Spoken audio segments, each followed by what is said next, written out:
नमस्कार। नमस्कार दे सर, नमस्कार। देश में इस समय कोरोना के किस्से चल रहे हैं, कोरोना का कोहराम चल रहा है और दूसरी तरफ अगर कोई राज्य चर्चा में है, तो वो सिर्फ़ पश्चिम बंगाल है।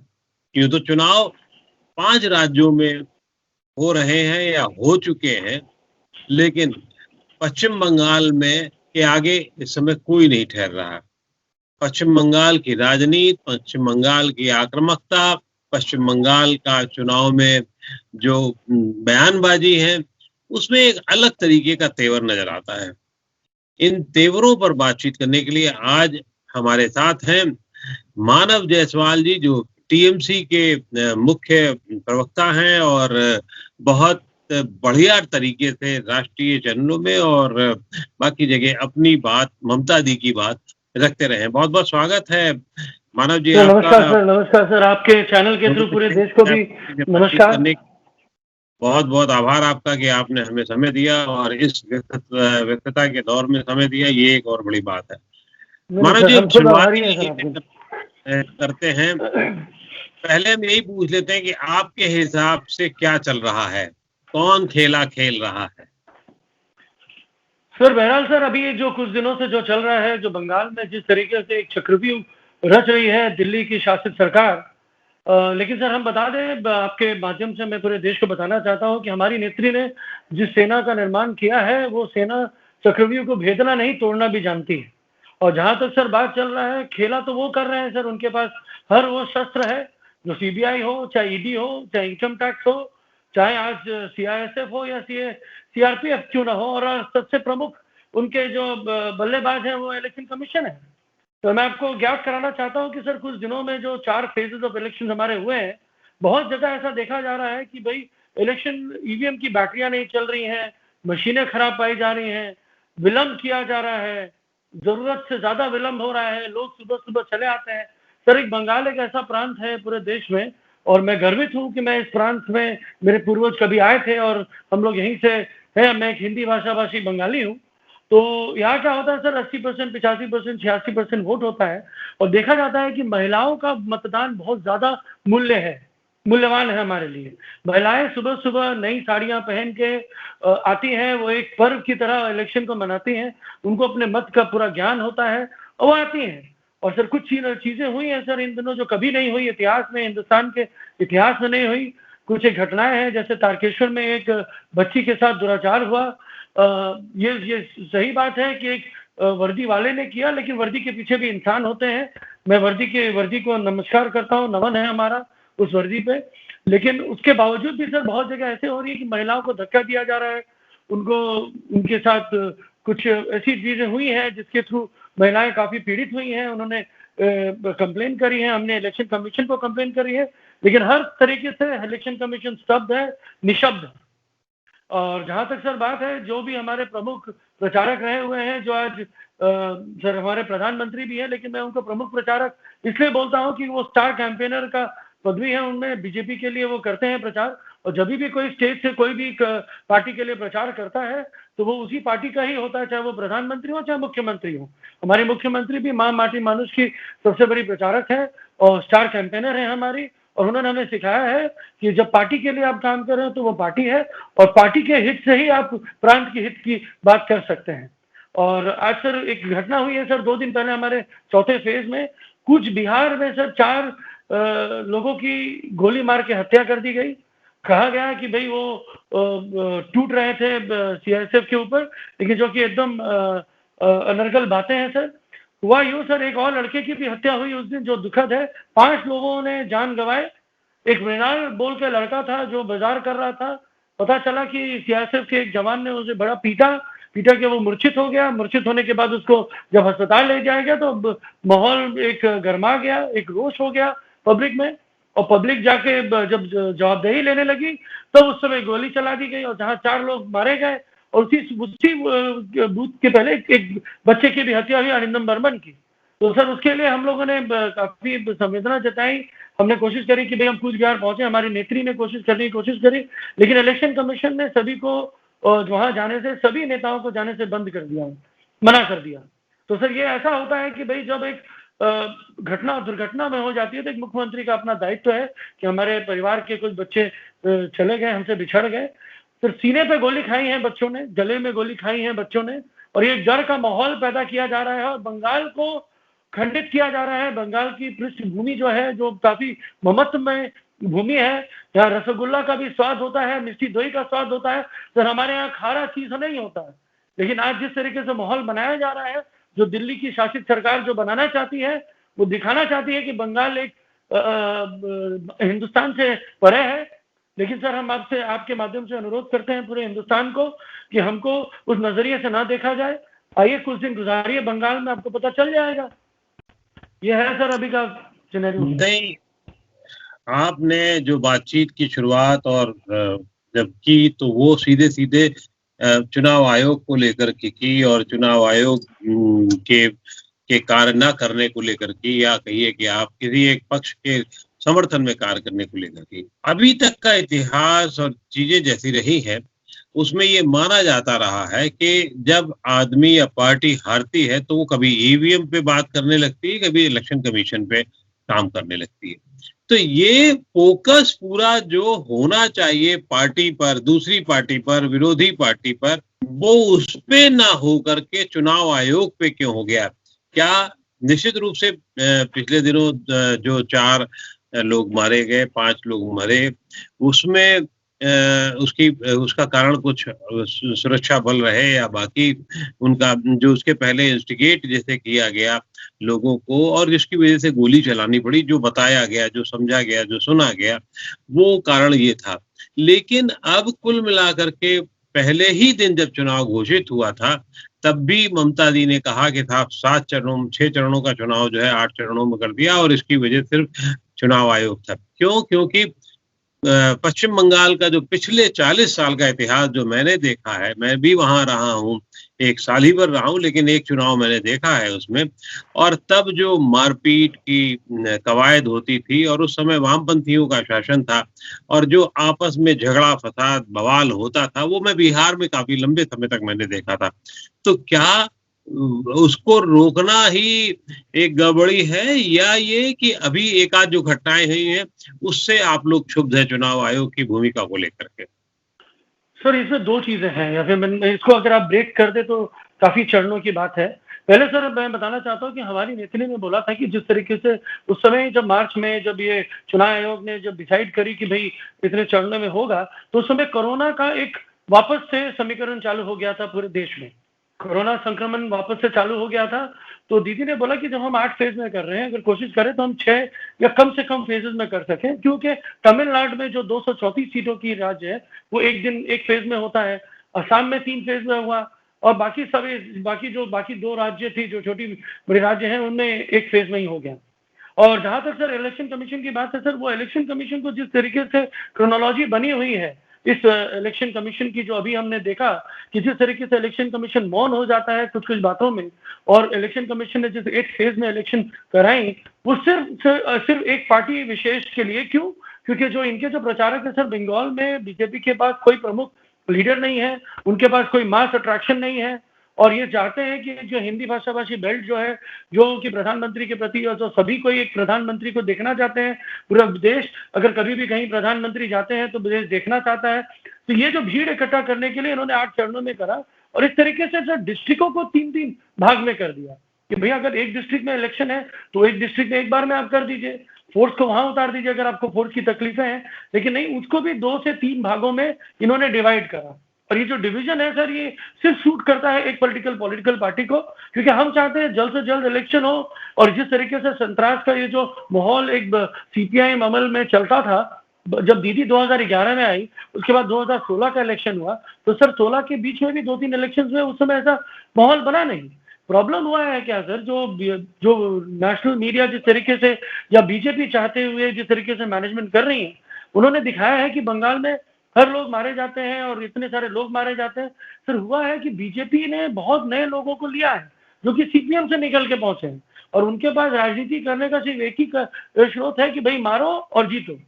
दीदी ने सिखाया कि भैया हमने अपने कार्य का निर्वाह किया है, हमने इतने सारे प्रकल्पों लाए, चाहे कन्याश्री हो, चाहे सोबुत साथी हो, चाहे 12 वेटिंग हट्स हो, यहाँ पे बच्चे महिलाएं, जो गर्भवती महिलाएं होती हैं सर, जो जंगलों में रहती हैं, वो जब गर्भवती होती हैं तो उनको रिक्शा हाथ फूल में जब अस्पताल में आना होता है, तो बहुत बार देखा गया कि गर्भ में ही बच्चे मर जाते हैं। इसके लिए कि आप 12 हफ्ते के बाद या 12 हफ्ते आपके जब बच्चे हों, तब आके अस्पताल में आप रह सकते हैं। पूरा प्रांत उसको हमारे प्रांत की व्यवस्था जो है उस तरीके से नियमित हुई है कि 50 से 60 बच्चे पैदा होते हैं सर हर महीने। इस मैंने जो हमारा जो व्यवस्था है, इस व्यवस्था में तो इतना सारा ममत्व का दिखाया है दीदी ने, तो सर कहीं हम क्यों किसी को मारने की कोशिश करेंगे? सर हमारे 1100 लोग वामपंथी राज्य में मारे गए हैं सर, शहीद हुए हैं, लेकिन हम उसका कभी रोना नहीं रोते हैं, क्योंकि हमको पता है ये एक इतिहास था, ये चैप्टर था, ये खत्म हुआ, लेकिन हम हमेशा उनको याद करते हैं, हमेशा हमको उनका स्मरण है। लेकिन ये स्मरण होने का कारण थोड़ी ना कि हम किसी और को जाके मारेंगे, उन्होंने तो ये सिखाया नहीं। तो सर आज जो 4 बच्चे मारे गए 2 दिन पहले, गोलियों से हम छलनी, सीने में गोली खाई। सर अगर सीआईएसएफ है, वो पैर में भी गोली मार सकती थी, बुलेट हो सकती थी, रबर बुलेट यूज किए जा सकते थे, लेकिन ये माहौल को और गंद फैलाने के लिए, बंगाल की छवि को खराब करने के लिए दिखाया गया है सर। एक और सर घटना हुई है सर, लॉकेट चैटर्जी जो एक एमपी हैं, वो एक पहाड़े मोहल्ले में जाती हैं और उन्होंने बहुत अनर्गल बातें करी, तो वहां की औरतें बहुत उत्तेजित हो गई, उन्होंने गाड़ी का घेराव किया, प्रोटेस्ट करने की कोशिश करी, तो उसके बीच ये देखा जाता है कि उनके कांच टूट गए। बाद में एक वीडियो रिलीज हुआ जहां पे दिखाया जा रहा है कि अंदर से, गाड़ी के अंदर से उन्होंने गाड़ी के कांच को तोड़ा। तो सर ये, और वो बता रही है कि भाई डीएम को फोन करते हुए बोल रही है कि मेरी गाड़ी को उन्होंने तोड़ दिया, मुझे, मेरे ऊपर हमला हुआ। तो सर सरासर झूठ बातें हैं, लेकिन ये मीडिया दिखाना नहीं चाहता। और सर हम यही बताना चाहते हैं कि हम बंगाली हैं और हम बहुत सभ्य हैं, हमारे शिष्टाचार में कहीं कोई कमी नहीं है। यही एक कारण है कि बंगाल में हर प्रांत के लोग आके व्यवसाय करते हैं, अपने अपने भाषाओं में बात करते हैं। सर कभी हमने किसी को नहीं बोला, किसी के ऊपर नहीं थोपा कि आप बंगला में भाषा में बात करें। सर जो कि आपने बताया कि आप बंगाल में आके रहे हैं, तो सर यही है, इसीलिए आप 1 साल अगर रहे हैं तो आपको पता चला होगा कि यहाँ बंगाली बोलना जरूरी नहीं है। अगर आप हिंदी में भी बोलेंगे तो हम आपसे अनुवाद कर पाएंगे, संवाद करेंगे सर आपसे। दूसरी बात है सर, अब आप प्रांत में चले जाइए, चाहे वो कर्नाटका हो, चाहे तमिलनाडु हो, चाहे गुजरात हो, चाहे आप किसी भी वैसी भाषाओं में चले जाइए जहाँ भाषाओं का अलग व्यवस्था है, तो आपको उन भाषाओं में बात करनी होगी। महाराष्ट्र में भी सर मराठी का बहुत बड़ा देन है, जो रीजनल भाषाएं होती है, लेकिन बंगाल सर ऐसा प्रांत है जहाँ हर कोई आता है, व्यवसाय कर लेता है, जबकि हमारे यहाँ कोई बहुत बड़ी इंडस्ट्री नहीं है सर। मानवता की वजह से लोग यहाँ आते हैं, छोटी छोटी व्यवसाय को करते हैं सर। यही है सर, आप खुद आके देखे हैं आपने बंगाल को। मैं मतलब आपने बहुत सारी बातें एक साथ कह दी हैं, तो मेरा काम ये नहीं है कि मैं चुनाव आयोग को डिफेंड करूं, लेकिन चुनाव आयोग का जो फायदा प्रधानमंत्री को मिल रहा है, और जगह बात करने का, हर जगह वो करने का, वो फायदा ममता बनर्जी भी ले रही है। चाहते तो राहुल गांधी भी ले लेते, और चाहते तो वामपंथी नेता भी ले सकते थे, लेकिन 2 ही लोग ले रहे हैं, या तो प्रधानमंत्री ले रहे हैं या ममता बनर्जी उसका फायदा ले रही है। दूसरा, ये संघर्ष की बात तो मेरे ख्याल से अभी ये कहना गलत होगा कि पश्चिम बंगाल की राजनीति संघर्ष की राजनीति पिछले 40 सालों से, जो मैं कह रहा हूं, मैं उसको बहुत सोच समझ के कह रहा हूं, वो हुई है, देखता रहा हूं, देखी गई है। और बिहार में भी पहले रहा था, आज से 12-13 साल पहले बहुत बुरा हाल था, तो वहां पे भी चरण इसीलिए ज्यादा किए जाते थे। तब तो नरेंद्र मोदी की सरकार नहीं थी, लेकिन जब शेषन ने उसको विस्तारित किया तो उन्होंने इसीलिए वहां 6 चरणों में चुनाव, 6 चरणों तक वो लेकर के आए थे। खैर वो एक अलग बात हो गई है। लेकिन अब क्या मामला है? मामला ये, आपके अचानक ऐसा क्या हो गया है, दीदी के नेतृत्व में क्या हो गया है कि बहुत सारे साथी, इतने सारे विधायक, इतने सारे सांसद, दिनेश त्रिवेदी ऐसा आदमी जो जिसका सिर्फ अभी सांसदी का साल 2.25 साल गया हो, 4-5 साल बचे हो, वो छोड़ के चला जा रहा है। बहुत सारे लोग, ऐसा क्यों लोगों को लग रहा है कि उस जो पार्टी जिन्होंने उसको सींचा था, समझा था, शुभेंदु अधिकारी समेत बहुत सारे लोग, नए कितने लोग, वो क्यों वहां पर से हट करके दूसरी पार्टी में जा रहे हैं या भारतीय जनता पार्टी में जा रहे हैं?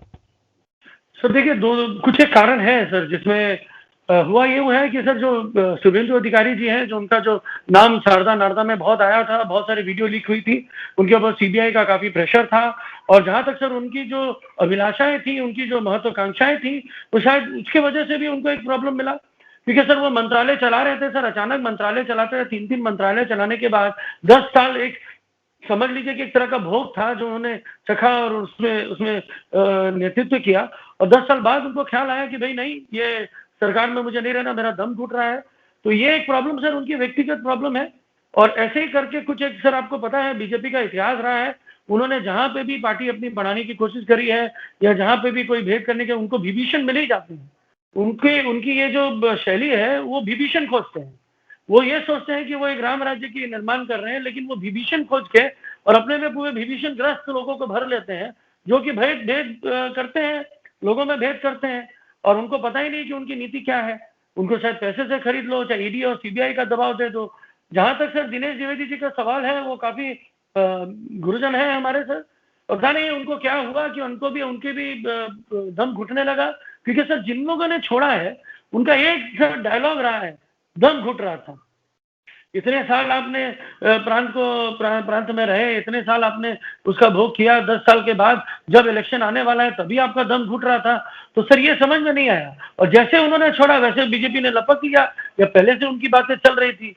लेकिन ये जो चीज दिख रहा है सर, बीजेपी का ऑलरेडी इतिहास है सर पूरे हिंदुस्तान में, जहां जहां बीजेपी ने अपने कदम लगाने की कोशिश की, क्योंकि उनके पास मूलतः लोग है नहीं।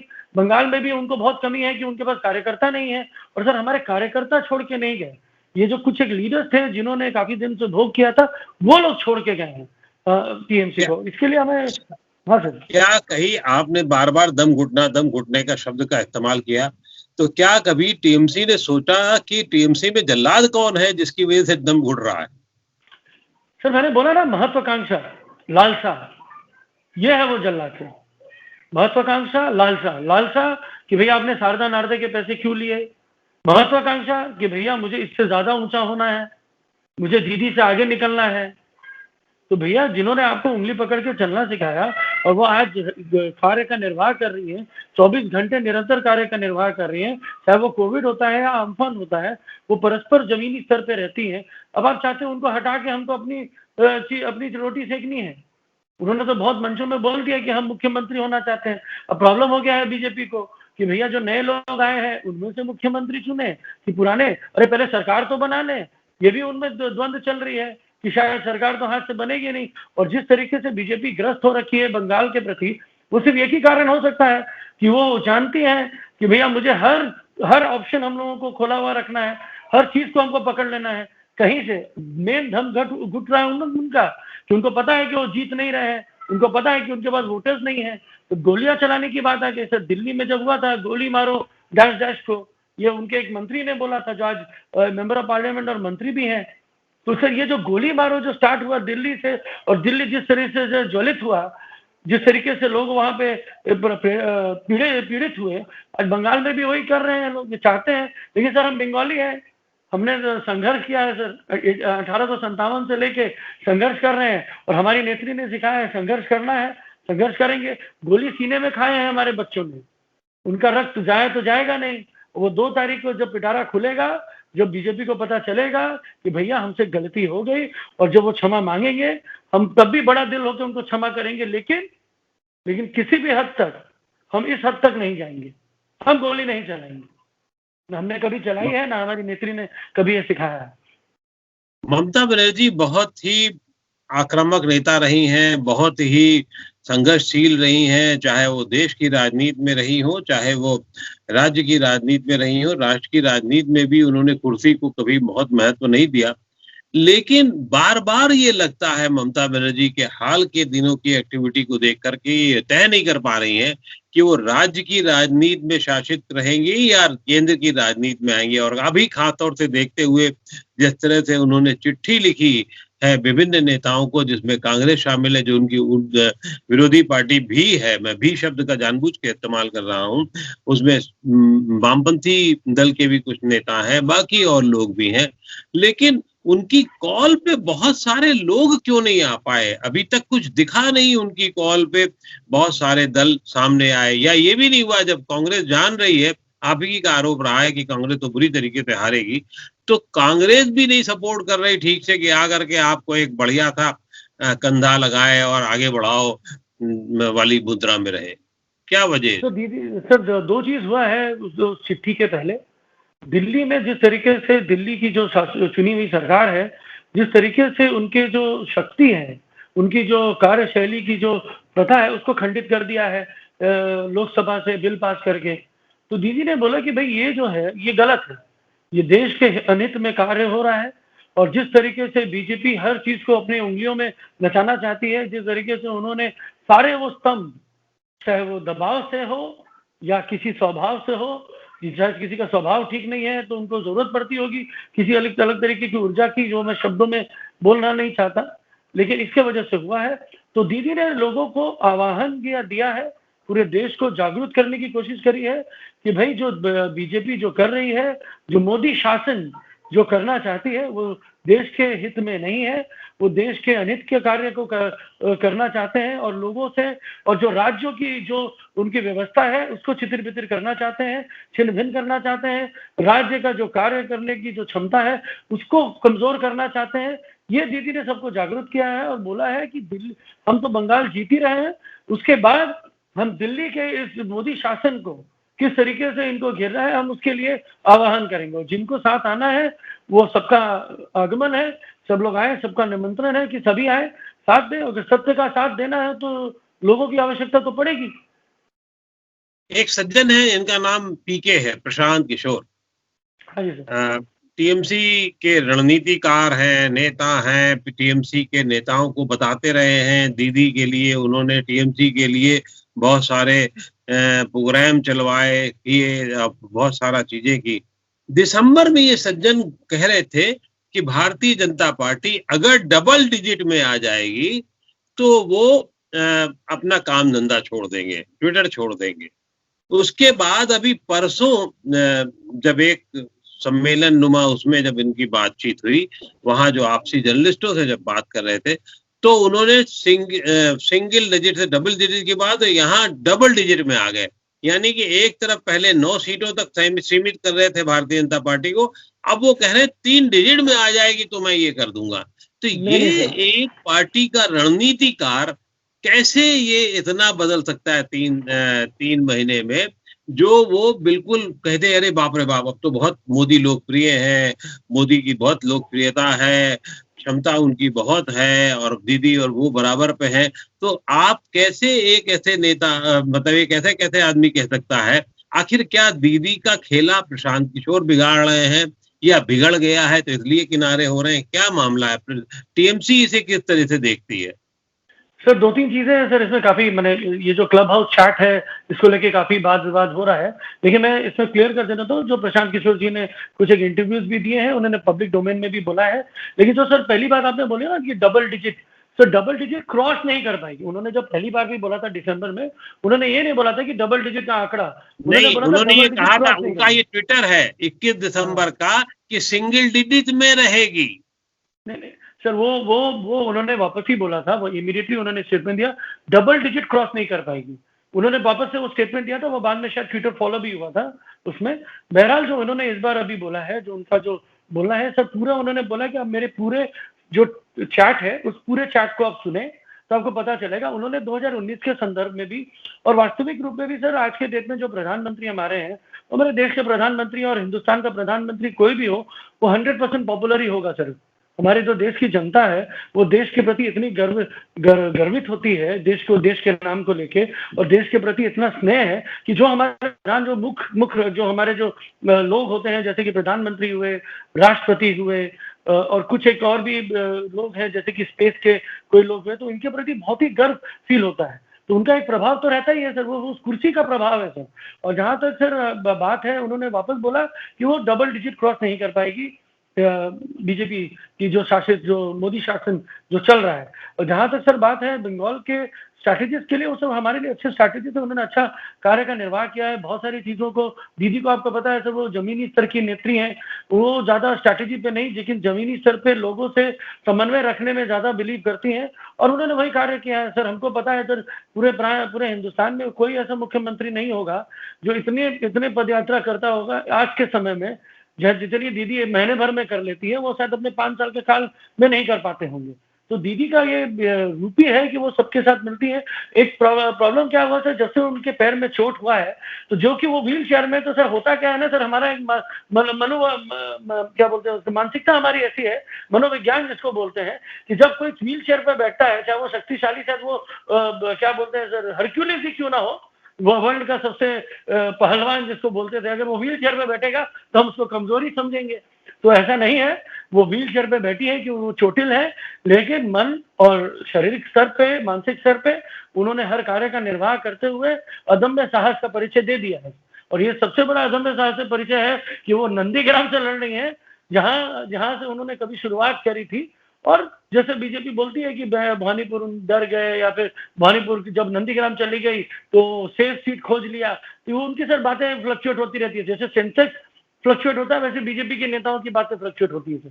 खंडे ये आप बिल्कुल ठीक कह रहे हैं। जैसे कि जहां तक आपने कहा प्रधानमंत्री है, राष्ट्रपति है या और नेता है, हमारे यहाँ देश में तो सवाल ये है कि जो देश के मतलब होना चाहते थे जो प्रधानमंत्री, वो तो बंगाली नहीं गए। आप कह रहे हैं लोकप्रिय बहुत होते हैं।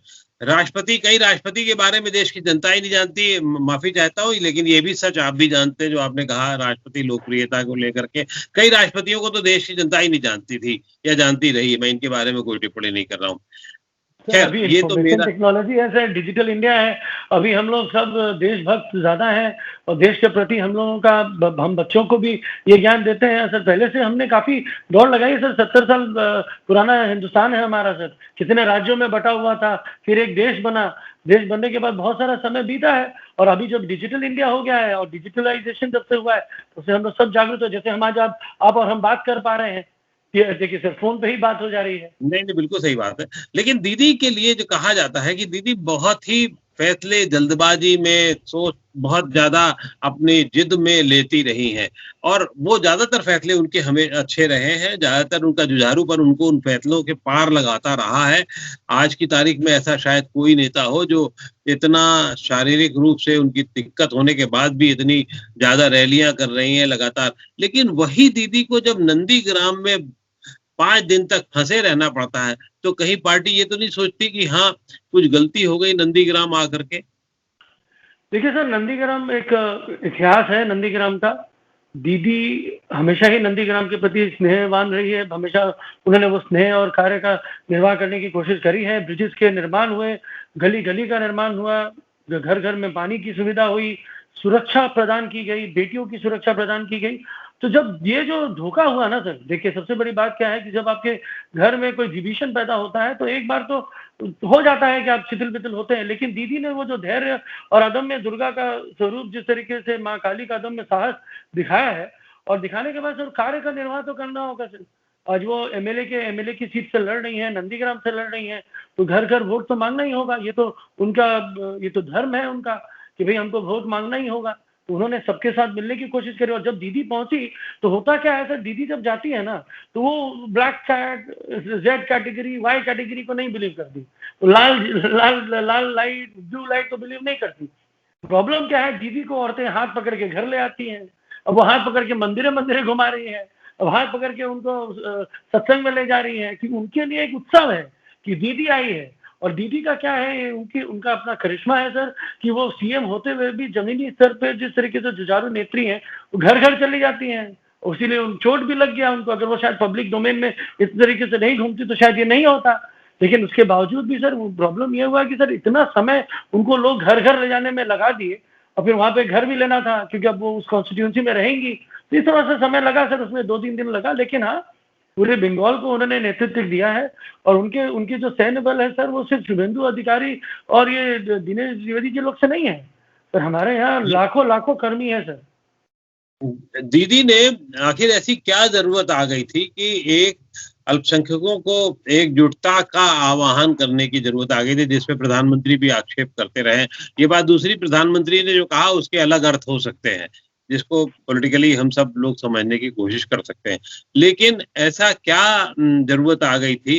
क्या ये जरूरत सिद्दीकी के जो हैं उनकी वजह से आई, जो पहले आपकी पार्टी के साथ लड़ने चाहते थे, बाद में कांग्रेस में जाकर के उन्होंने गठबंधन बना लिया, और इस वजह से ये समस्या आई? नहीं सर, इसमें कुछ एक चीज़ें हैं सर जो हम लोगों को जानने की ज़रूरत है। जैसे सर अब्बास सिद्दीकी की जिसका नाम आपने लिया है जिनका, ख़ैर मैं उनको सही तरीके से पॉलिटिकली समझ नहीं पाया। क्योंकि जिस तरीके से उन्होंने बयानबाज़ी कोरोना काल में करी थी, काफ़ी निंदनीय थी। वो तो काफ़ी अंत तक चाहते थे कि दीदी के साथ आ जाएँ। दीदी ने अपना दायरा बनाया कि जो देश हित में बात नहीं करेगा हम उसके साथ नहीं हैं। फिर आया सर दौर आया असदुद्दीन ओवैसी जी का। अब ओवैसी जी को बंगाल आना है, अब बंगाल की भूमि में उनको काम करना है, लेकिन उनको अपने छोटे भाई के भाषणों पे नियंत्रण करने की व्यवस्था नहीं है उनके पास। वो जिस तरीके से बातें कभी-कभी करते हैं और जिस तरीके से भड़काने की कोशिश करते हैं और जिस तरीके से बीजेपी इतनी छिलमिलाई हुई रहती है कि जिस तरीके से सर उनको आने नहीं दिया जा रहा है सर, तो ये तरीका सर क्या है कि वो हम नहीं चाहते कि असदुद्दीन ओवैसी जैसे लोग जिस तरीके की राजनीति वो करते हैं, ध्रुवीकरण हो या तुष्टीकरण, जिस तरह की राजनीति वो करते हैं, हम नहीं चाहते कि वैसे लोग बंगाल में आए। वैसे लोगों का हमारे यहाँ कोई निमंत्रण नहीं है सर। आप आए बंगाल को अगर अपना समझते हैं, बंगाल को अपना मनाना चाहते हैं तो आप ज़रूर आए, आप अवश्य आएँ। लेकिन आप वो सीज़न फल की तरह आप बंगाल में आएँगे और ध्रुवीकरण करके जाएँगे और बीजेपी को पता नहीं क्यों इतना उनको प्रॉब्लम होता है कि भई असदुद्दीन ओवैसी को किसी भी तरीके से आना है। तो ये सब सोच के हम लोग को लगता है कि ए भी टीम नहीं है तो बीजेपी ही है। सिर्फ टोपी लगाई हुई है लेकिन बीजेपी ही है। तो हमने बोला कि भैया जो लोग भी वोट देने जा रहे हैं, दीदी ने बोला कि आप लोग सब मिलके वोट दीजिए। अब सर हमारा अधिकार है, डेमोक्रेसी की राइट है कि हम वोट मांगे। तो उन्होंने वोट मांगा है। उन्होंने बोला है कि भाई ये जो इस तरीके से लोग जो आ रहे हैं, जो असदुद्दीन ओवैसी जैसे लोग आ रहे हैं हैदराबाद वाले, इनको देख के आप वोट अपना डिवाइड ना करें जहां पे भी है, क्योंकि ये लोग सीजनी फल है, सीजन में देख के आएंगे और अच्छी अच्छी बातें गलगला के बरगला के हमारे बच्चों को लेके चले जाएंगे। यही एक चीज है सर। क्या दीदी इस समीकरण को अच्छी तरीके से जानती है कि अगर वो माइनॉरिटी के मेजॉरिटी वोट ले लें और मेजॉरिटी के माइनर वोट ले लें तो सरकार उनकी बन जाएगी? सर देखिए हमारा जो वोट है सर वो 45-46% वोट बैंक है सर अभी, और इस बार हमको उम्मीद है कि वो और थोड़ा बढ़ेगा। कारण क्या है कि सर इसमें हमने कभी भी ये नहीं देखा कि ये हमारा माइनॉरिटी है, ये हमारा मेजॉरिटेरियन वोट बैंक है। हमने कभी भी लोगों को वोट बैंक की तरह नहीं देखा। दीदी का एक ही है, उनका एक मंत्र है, शिक्षा, स्वास्थ्य और बेटी की सुरक्षा। यही है दीदी के दिल जीतने की मंत्र। लक्ष्मी, सरस्वती और दुर्गा का स्वरूप, ममता से भरी दीदी ही नहीं, ये है माँ का रूप। ये उन्होंने इस कार्य का निर्वाह किया है सर, लोगों के साथ जुड़ने का काम किया है। हमने अपने प्रकल्पों दिए हैं, चाहे वो कन्याश्री हो, और हमने बच्चियों को सर स्वावलंबी बनाया है सर। हमने उनको स्वावलंबी बनाया है, उनको शिक्षा प्रदान करी है सर, बच्चों को लोन दे रहे हैं सर, ये सारा कुछ हम कर रहे हैं। और आखिर क्या कारण आप मानते हैं कि विकास पश्चिम बंगाल में जो अपेक्षित विकास था, मैं ये नहीं कहूंगा विकास नहीं हुआ, वो क्यों नहीं हो पाया? सर इसका एक ही कारण है सर, हम ऑलरेडी विकास की जो गति थी वो हमने पकड़ ली थी सर 2012 से, और हम वाहित हो गए थे सर। हमारे उन्नयन की गति पे हम वाहित हो गए थे। हमने ब्रिजेस का निर्माण करना चालू किया, हर घर घर बिजली पहुंचाने से लेके हमने रास्ते पहुंचाने से लेके पानी पहुंचाने से लेके शौचालय का काम तो हमने 2012 से चालू कर दिया। हर चीज हमने करा सर, इंडस्ट्रियल्स को भी हमने लाने की कोशिश करी। लेकिन सबसे बहुत अद्भुत कार्य हुआ सर हमारे हिंदुस्तान में 2016 8 नवंबर रात को 8 बजे हमारे प्रधानमंत्री आते हैं चैनल पे और बोल देते हैं कि नोटबंदी का जो गोली जिस तरीके से हमारी इकोनॉमी को मारी सर, वो देश का अगर इकोनॉमी गिरा तो बंगाल कहाँ अछूता रहेगा सर। बंगाल तो देश का अभिन्न हिस्सा है, भिन्न हिस्सा तो है नहीं। दूसरी उन्होंने एक और अच्छी कार्य कर दी सर, 6 महीना हुआ नहीं, उन्होंने और एक लाख दिया। आईसीयू में बंदा था, उसको बोला भाई अब तुम वेंटिलेटर में जाओ, तो उन्होंने क्या किया, जीएसटी लागू कर दिया। तो सर बंगाल एक लघु उद्योग प्रांत है सर। हमारे यहाँ इंडस्ट्रियलाइजेशन इसलिए खंडित हो गया क्योंकि एक वामपंथी सरकार थी और हमें सिर्फ 5 साल मिला। 5 साल में सर उसके बावजूद भी हमने फैक्ट्रियां बढ़ाई। तो जहाँ 7,500 फैक्ट्रियां थी 2010-11 में, आज वो 10,000 के आसपास हैं।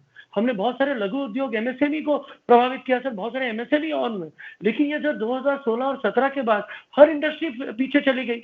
हम उस गति से उल्टी गंगा बहने लगी पूरे देश में। और उसके बाद 2020 में कोरोना महामारी आ गई सर। आज के डेट में कोरोना एक महामारी है, लेकिन उससे बड़ी महामारी जो इस सरकार की केंद्र सरकार की रचित हुई है, वो है बेरोजगारी की महामारी, वो है फैक्ट्रियों के बंद होने की महामारी। निरंतर सर बनारस में बुनकर समुदाय से हमारा परिचय है, वहां बुनकर समुदाय फांसी लगा रहे हैं, लेकिन इसके बारे में मोदी जी को कुछ बोलना नहीं है।